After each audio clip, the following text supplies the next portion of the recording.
خلال برنامج دليل الطبيعة تم تطوير مسابقة سميناها المسابقة تحدي دليل الطبيعة. من خلال هذا التحدي كنا بنهدف لاختيار مجموعة من الشباب الأردنيين الطموحين المتحمسين بحيث انهم يطوروا مستقبلهم الوظيفي، انهم يكونوا ادلاء في حمايه الطبيعه، تكون عندهم القدره العاليه بدنيا وفنيا بالاضافه للمعرفه التقليديه بطبيعه الاردن، بالمناطق الحلوه الطبيعيه بالاردن، بالمحميات الطبيعيه، بالخلفيه التاريخيه حول هاي المحميات، بالخلفيه الثقافيه حول هاي المحميات، بحيث انه نختار من هؤلاء المجموعه اللي راح يدخلوا لتحدي دليل الطبيعه مجموعه من 4 أشخاص راح يكونوا بالمستقبل هم مدربين في الأكاديمية حماية الطبيعة في منطقة عجلون والقريبة من محمية عجلون، وانهم هم يكونوا المدربين الرئيسيين في هذه الأكاديمية. احنا في نقطة كثير مهمة كنا مركزين عليها، انه يكون ترينر مدرب، يعني مش انه بس باخذ معلومة. يعني انت بتعرف انه المدرب بيختلف عن واحد عنده معلومات او شهادة بس ما عنده قدرة على توصيل المعلومة. فهدول الشباب كمان احنا كنا من خلال المقابلات نتاكد انه قادر انه يوصل معلومه ويوصلها بطريقه صح، توصل يعني بطريقه صح للمتلقي، نحكي عنه المتدرب. فهدول الشباب اكيد مع هاي الخبرات لازم يكون عندهم قدره على اساس انهم يكونوا مدربين ويوصلوا المعلومه في الاكاديميه، لانه كل هالخبره اللي اخذوها مش لازم يمتصوها هن، لا تطلع لبرا يعني للكل. بتكون اول شيء خضره، بتبلش بالصحراء هيك، طبعا هي نبات أرضي بيطلع تشوفوه زي البطيخ الصغير، بصير أخضر، بعدين مع الشمس ومع الجفاف ببلش يجف يجف يجف يجف حبيب ما يصير لونه هيك أصفر، وكمان إذا استمرت عليه الشمس بصير أبيض زي هيك. بعد ما يصير هيك وينشف البذور اللي جواته كمان بتنشف، ومع أي ضربة يعني إن عملت هيك بتفك البذور اللي جوا بتصير تخرفش. سمعت انها سامة أنا.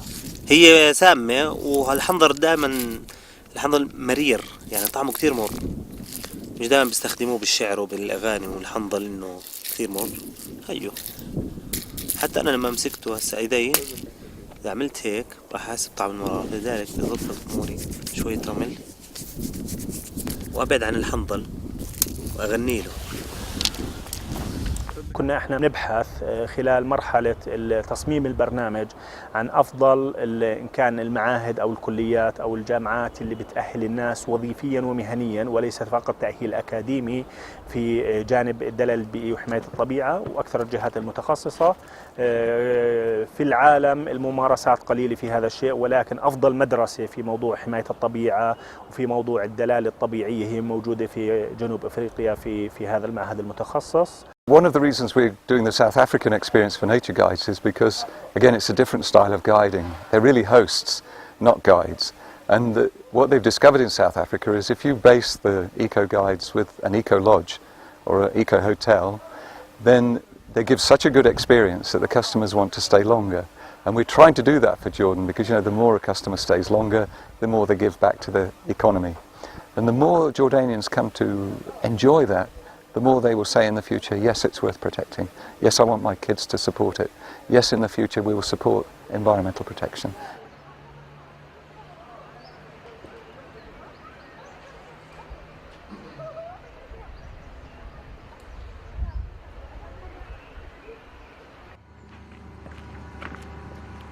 We want to develop the first national qualification in nature guiding in the whole of Jordan, and we want to do it here in this academy because it's the perfect place to develop those guiding skills and also to do the practice.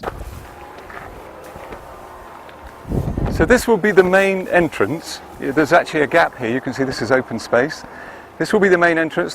This will be all glass here, and then you'll have all the reception where people will come, the groups will come. There'll be reception staff here that will take your details. There'll be interpretation and information in this kind of area here. But you've got a kind of gathering space just at the end of the bridge.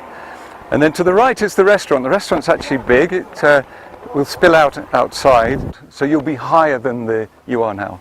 So you'll be able to see above the tree when you're sitting on your tables. You'll be able to see.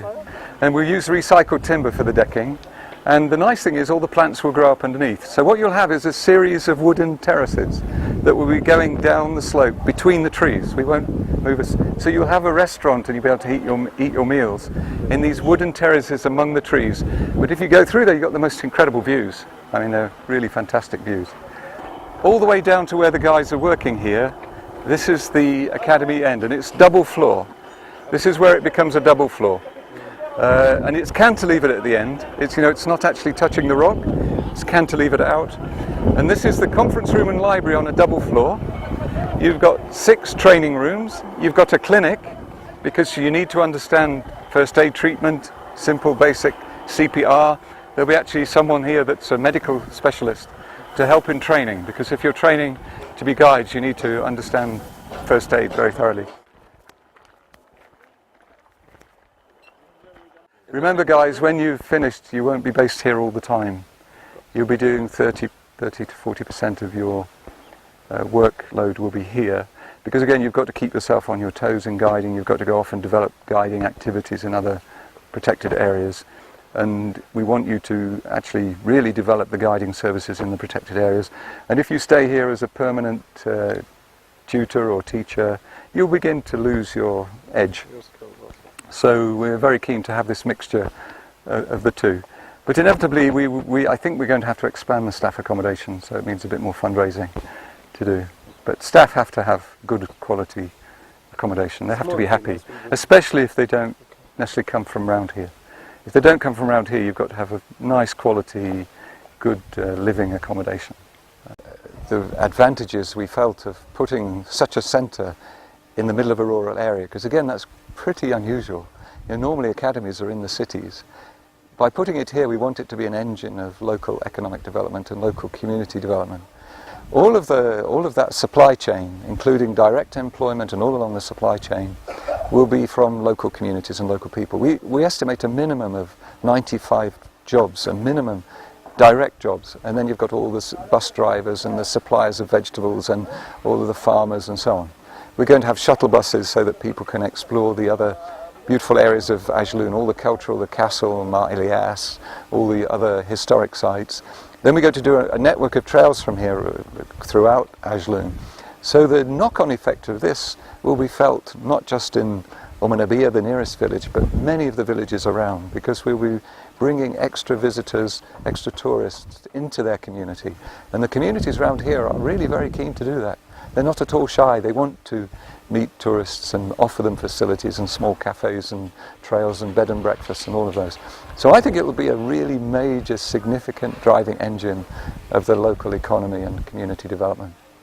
الأول سنة اللي بدهم يروحوا على جنوب أفريقيا بنتوقع إنهم أول شيء يرفعوا رأس الأردن من حيث الاجتهاد، يحاولوا يتعلموا أكبر قدر ممكن من المعلومات، يطوروا مهارات الدلالة بناء على تجربة جنوب أفريقيا، ويأتوا لنا بأفضل الخبرات، لأنه هذه الخبرات التي سيأتوا بها سيعلموا مجموعة من الأردنيين، فإحنا بنعتمد عليهم. يعني إحنا باعتين ناس عشان فيما بعد لما يرجعوا يدربوا الأردنيين، فبدنا إياهم يأتوا بأحسن الخبرات. فبناء على ذلك هذه السنة اللي حيقضوها في جنوب أفريقيا نتوقع إنه يجتهدوا اجتهاد كبير جدا، يتعلموا فعلا ويبذلوا جهد كبير جدا. I think in terms of money well spent, we think it will have a tremendous benefit for Jordan.